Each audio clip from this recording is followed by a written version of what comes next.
Thank you very much. This is a very exciting project. We're going to do something that will go rapidly, relatively inexpensively, and will make it better than it ever was, frankly. It'll be something that people are going to be very proud of. Along with, in the bigger picture, a place called Washington, D.C. That is the bigger one, and we'll talk about that in a little while. But let's talk about right now the Kennedy Center, and I'm delighted to be here as we officially announce the incredibly talented artists who will be celebrated later this year at the 2025 Kennedy Center Honors. It's going to be a big evening. I've been asked to host. I said, I'm the President of the United States. Are you fools asking me to do that? Sir, you'll get much higher ratings. I said, I don't care. I'm President of the United States. I won't do it. They said, please. And then Susie Wells said to me, sir, I'd like you to host. I said, okay, Susie, I'll do it. That's the power she's got. But I just, so I have agreed to host. Do you believe what I have to do? And I didn't want to do it, okay? They're going to say, he insisted. I did not insist. But I think it will be quite successful, actually. It's been a long time. I used to host the Apprentice finales, and we did rather well with that. So I think we're going to do very well because we have some great honorees, some really great ones. Since 1978, the Kennedy Center Honors have been among the most prestigious awards in the performing arts. I wanted one. I was never able to get one. This year, it's true, actually. I would have taken it if they would have called me. I waited and waited and waited, and I said, the hell with it. I'll become chairman, and I'll give myself an honor. Maybe I'm going to honor, next year we'll honor Trump, okay? This year, the board has selected a truly exceptional class of honorees. I mean, really exceptional. Great. Over an extraordinary 4-decade career, George has sold more than 120 million records worldwide, amassed 60 #1 hits, wow, and produced 33 platinum certified albums, more than any other living American. That is amazing. He's believed by millions of people to just be as good as you can get, and he's beloved by hundreds of millions of people all over the world. He's really something, and they call him the king of country, and we know him very well, George Strait. Okay, please. Oh, and it looks nice. You're a good-looking guy. I hope he still looks like that. Second is actor, singer, philanthropist, and star of the Broadway stage. One of my favorite talents. I think he's one of the greatest talents I've ever actually seen. I've always said, and just so we don't get in trouble, I'll say among the greatest artists in the world are the Broadway London actors back and forth. That's all they want to do is they want to do Broadway and they want to do London. They want to do 8 shows a week, including matinee on Wednesday. And if you said make a movie, they can't even think about it. If you say go on television, they don't want to. All they want to do is be on the stage, the live stage, and it's amazing. But I've always said they're the most talented people. And this man may be the most of all. Michael Crawford is being honored. Michael was born in England in 1942. He made his Broadway debut in 1967. I was there. I shouldn't say that, but I was there. Seems like a long time ago. And he became an international sensation in the 1980s for his original portrayal of the Phantom of the Opera, one of the greatest ever, ever, ever, ever. You don't see him like that very often. Winning him the esteemed Tony Award for Best Actor in a Musical. He's won so many awards. Michael is truly a generational talent, had a voice that was unbelievable. It was unbelievable. There's never, I don't know, it's Luciano Pavarotti had a very different voice. The power was incredible, magnificent. Michael had a different kind of a voice. These are just unbelievable talents. But Michael is very special and one of the greatest roles in the history of Broadway. And nobody did it like him. Michael Crawford, thank you very much.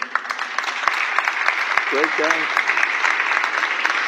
Next, we look forward to honoring three-time Oscar nominee, Golden Globe Award winner, an action movie icon, and a friend of mine. He's a very unique man. He's somebody that doesn't do these things. I said, I wonder if he'll accept, because some people don't really want to be honored. They don't care. But he was very honored to be honored, I will tell you. He's a very special guy. A real talent, never been given the credit for the talent. There was nobody else could have done the roles that he did like he did them, not even close, and they've tried and they didn't work out too well. His name is Sylvester Stallone.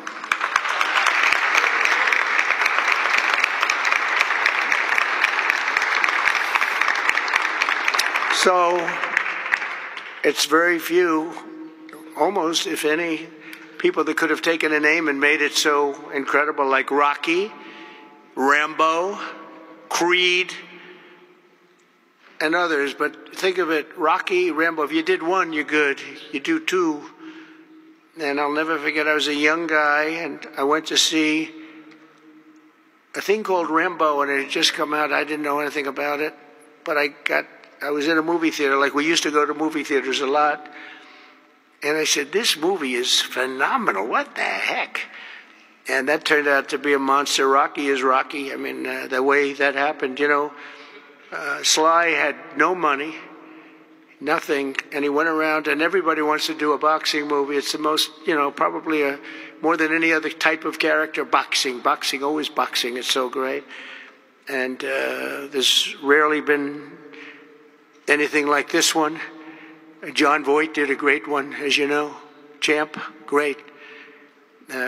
I think that was right there, too. John Voight's a phenomenal person, phenomenal actor. But Sly came in and he had no money. He wrote a script along with thousands of other people writing scripts on a boxer. And for some reason, a studio picked up this and liked it. And Sly he's in an old car that he came in from Brooklyn or someplace in New York, but I think Brooklyn. It barely made it to California. He was sleeping in the car. I mean, he had nothing. And he wanted control over who the actor was going to be, because he said it can't be successful if you're going to pick a movie actor with a bad build, okay? A nice face, but a bad body. And he said, I can't have these guys, because he's a tough cookie, and he knew exactly what it took. He knew what a boxer's body was. So they brought him one, and I won't tell you who it was, but it was a big name. But the chest wasn't exactly what you need. One shot, and your heart would pop out. That wasn't too good. Then he did another one. He was fat, sloppy, but had a good face. Then he did another one, and another one, and another one. And he turned it down. He wouldn't take $1 million. He wouldn't do it. And it turned out that when they saw him, they said, you know, you'd be actually pretty good for this role. And he had never done it. He turned down $1 million. He had nothing. He refused to let somebody else play. He didn't want to play it. He wasn't originally. He did it as a writer. But he ended up playing it because he couldn't find anybody else that fit the role. And who knew what would have happened? He's become a legend of the silver screen, a true legend. And he's a great guy. He's a little bit tough, a little bit different, I will tell you. He's a little tough guy. He's a little bit tough, a little bit different, I will tell you. He's a little tough guy. But he's a phenomenal person with a phenomenal wife and family.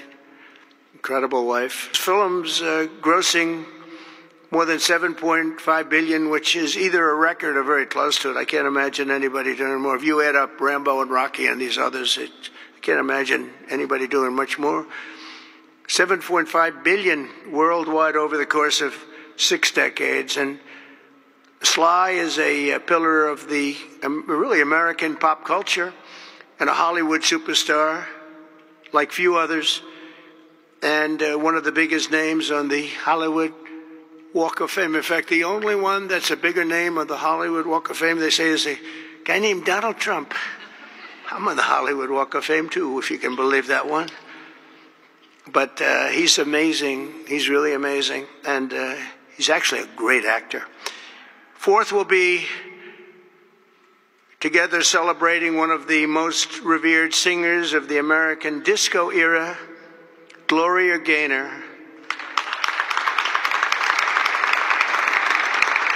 Best known for her chart-topping 1978 hit, I Will Survive, Gloria won the 1980 Grammy for Best Disco Recording, and her song was inducted into the National Recording Registry in 2016. 4 decades later, Gloria won a second Grammy in 2020 for her gospel album Testimony, which is incredible. Truly a historic achievement, not only in terms of the years that have gone by to be great that long, but to have the two top of anything in that span of time, and with that kind of period between, is pretty amazing. But I will say that I Will Survive is an unbelievable song. I've heard it, like everyone else here, thousands of times. And it's one of those few that get better every time you hear it. And nobody can sing it like her. And that's an honor. So, Gloria Gaynor, thank you. Thank you very much. And finally, we'll be honoring one of the greatest rock bands of all time, Kiss.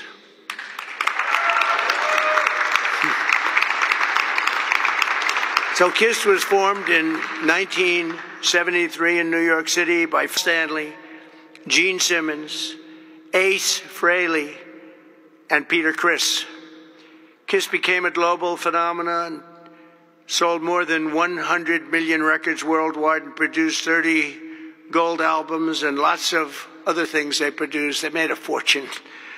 And they're great people, and they deserve it, and they work hard, and they're still working hard, and it's an honor to present Kiss. Thank you very much. Got it? Yeah. Thank you. And they're going to do something very special. Kiss is going to be here on a little bit before the show. I think they're going to do something very special. We're going to have a good time. The 48th Kennedy Center honorees are outstanding people, a standing group, incredible. We can't wait to celebrate the Kennedy Center honors. It'll be in December. It'll be on CBS. In a few short months since I became chairman of the board at the Kennedy Center, we have completely reversed the decline of this cherished national institution. It was being run down. Money wasn't being spent properly. They were building things they shouldn't have built that nobody wanted, instead of taking care of the great gem that it is. You look at the marble, look at the quality of the marble, and the things that, with a little fix-up and a little work, we can make it unbelievable. These columns, when you see them the next time, they'll be magnificent. I mean, we have some great plans for them.